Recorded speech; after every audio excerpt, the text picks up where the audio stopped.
রাজনীতি, সংস্কার, আমাদের বাংলাদেশ। টিটু টুডেস, আপনাদের চ্যানেল আমি বাংলাদেশ।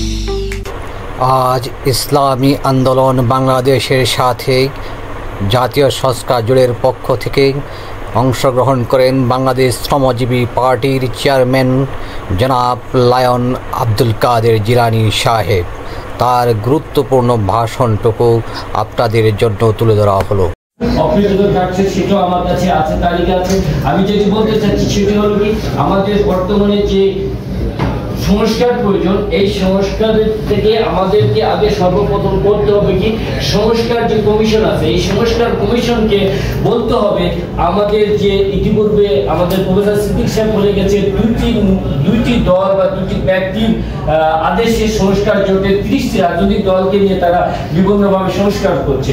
যদি নিবন্ধিত 30টি রাজনৈতিক দলই এই দেশের মাথা বা কর্তব্য নেতৃত্ব দানকারী হতে পারে, তাহলে অনিবন্ধিত রাজনৈতিক দলদের অপরাধটা কি, এটা ক্লিয়ার করতে হবে। আর অনিবন্ধিত রাজনৈতিক দলের ভিতরে এমন কিছু কিছু নেতা আছে, নেতৃত্ব দিতে পারেন, যেটি ডক্টর ইউনূস সাহেবকেও ফেল মারতে পারবে। ডক্টর ইউনূস সাহেব কিন্তু উনি একজন রাজনৈতিক ব্যক্তিত্ব নয়, উনি কিন্তু একজন ব্যবসায়ী। ব্যবসায়ী থেকে আজকে যে কোনো দেশের পরিস্থিতির ভিতরে আমরা যে 5ই আগস্ট নতুন করে স্বাধীনতা অর্জন করেছি, নতুন বাংলাদেশ পেয়েছি, এর মধ্যে ছাত্ররা তাকে দিতে বাধ্য হয়েছে এবং তার মতো একজন লোককে তড়িৎ গতিতে আমরা তাকে দিয়েছি আজকে রাষ্ট্রের প্রধান বা সংস্কার বা আমাদের তত্ত্বাবধায়ক আমাদের অন্তর্কালীন সরকারের প্রধান। আমি যেটি বলতে চাচ্ছি, অন্তর্কালীন সরকারের প্রধানকে উল্লেখ করে আমি আপনার যেহেতু ইসলামী আন্দোলনের বিশাল নাম করে একটি রাজনৈতিক দল, আপনাদের মাধ্যমে সংস্কার কমিশনকে যেটি বলতে হবে সেটি হল কি,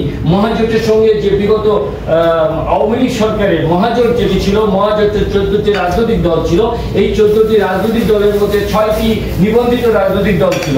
শুধু আওয়ামী লীগ নয়, আওয়ামী লীগের সঙ্গে নিবন্ধিত যে আওয়ামী লীগের নিবন্ধন নম্বর 6, আওয়ামী লীগ সঙ্গে যে 6টি রাজনৈতিক দল ছিল তাদের নিবন্ধন বাতিল করতে হবে। আর যদি সেটি না করতে পারি, তবে স্বৈরতন্ত্র আবার বাংলাদেশে পুনঃ প্রতিষ্ঠিত হবে। তাহলে বলবেন কেন, আওয়ামী লীগকে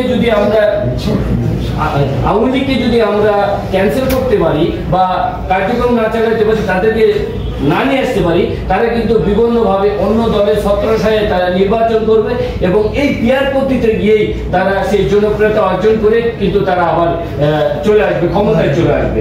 এটি মহাজোটের সঙ্গে নিবন্ধন সব বাতিল করতে হবে, সম্পৃক্ত যারা ছিল। আমরা আজকে এখানে 12 জনকে আমন্ত্রণ জানিয়েছি, ইনশাআল্লাহ সকলের সাথে পরিচয় আছে। আমি লোকমান হোসেন জাফরি, কেন্দ্রীয় দপ্তর সম্পাদক, ইসলামী আন্দোলন বাংলাদেশ। ধন্যবাদ। আলহামদুলিল্লাহ। আমি মোহাম্মদ আব্দুল্লাহ হাদু,